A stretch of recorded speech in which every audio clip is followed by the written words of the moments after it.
engenheiro deseja projetar um bloco vazado cujo orifício sirva para encaixar um pilar. O bloco, por motivos estruturais, deve ter a forma de um cubo de lado 80. Então, esse bloco cúbico tem a aresta 80. E o orifício deve ter a forma de um prisma reto de base quadrada e altura 80. Ou seja, a altura do prisma vai ser a mesma altura do cubo e a base dele vai ser um quadrado de lado L. É exigido que o volume do bloco deva ser igual ao volume do orifício. Ou seja, o volume desse cubo vazado, né, o volume dessa partezinha lateral aqui, tem que ser igualzinho ao volume vazado, que é o volume do orifício. É correto afirmar que o valor L do lado da base quadrada corresponde a quanto? Então, a gente quer saber qual vai ser o lado do quadrado da base do orifício, do buraco do meu sólido.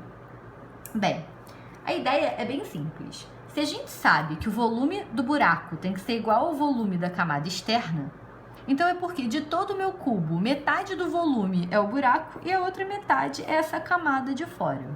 Isso quer dizer que o volume do orifício, ou seja, o volume do prisma formado, tem que ser a metade do volume do cubo completo. E aí, qual vai ser o volume desse meu prisma? A fórmula para o volume do prisma é a área da base vezes a altura. A área da base de um quadrado, como a base é um quadrado, né? Isso aqui é a base do meu prisma quadrangular regular. A área de um quadrado é o lado ao quadrado. E a altura desse prisma vai ser exatamente a altura do bloco, ou seja, 80. Isso tem que ser igual ao volume do cubo. A fórmula para calcular o volume do cubo é A ao cubo. Então, o volume do cubo vai ser 80 ao cubo. Eu quero isso dividido por 2. Então, a gente vai ter 80L ao quadrado é igual a 80 ao cubo, que é como se fosse 80 vezes 80 vezes 80 dividido por 2. Escrevi desse jeito para ser mais fácil de simplificar. Aí a gente pode dividir a minha equação toda por 80, que vai cancelar o 80 dos dois lados. E eu posso ainda dividir 80 por 2, que vai dar 40. Assim, eu vou ter que L ao quadrado é igual a 40 vezes 80. 4 vezes 8, 32. Então, 3.200. Então, L vai ser mais ou menos a raiz de 3.200. Como eu sei que L é o lado do meu quadrado, eu sei que vai ser mais a raiz.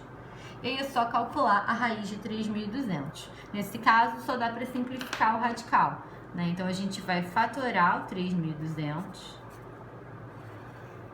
que dá para dividir por 2, que vai dar 1.600, que dá para dividir por 2, que vai dar 800, que dá para dividir por 2, que vai dar 400, por 2, 200, por 2, 100. Eu não vou seguir com a fatoração. Por que não? Porque eu acho mais fácil calcular a raiz quadrada de 100 do que ficar fatorando o meu 100. Então, em vez de fatorar em fatores primos, eu vou agora dividir apenas por 100, que vai dar 1. E aí eu vou reescrever o meu 3.200 da seguinte maneira. Eu vou ter a raiz de 32 vezes 100. Quem é o 32? 2 ao quadrado vezes 2 ao quadrado vezes 2. E vou escrever o 100 assim mesmo. Por que isso vale a pena? Porque a raiz quadrada de 100 eu conheço. Raiz quadrada de 2 ao quadrado é 2. Raiz quadrada de 2 ao quadrado é 2. Raiz quadrada de 2 sozinho, eu não sei quanto vale. Vou escrever raiz de 2. E a raiz quadrada de 100 é 10. E aí é só multiplicar agora o que está fora da raiz. 2 vezes 2, 4 vezes 10, 40. Então vai ficar 40 raiz de 2 centímetros.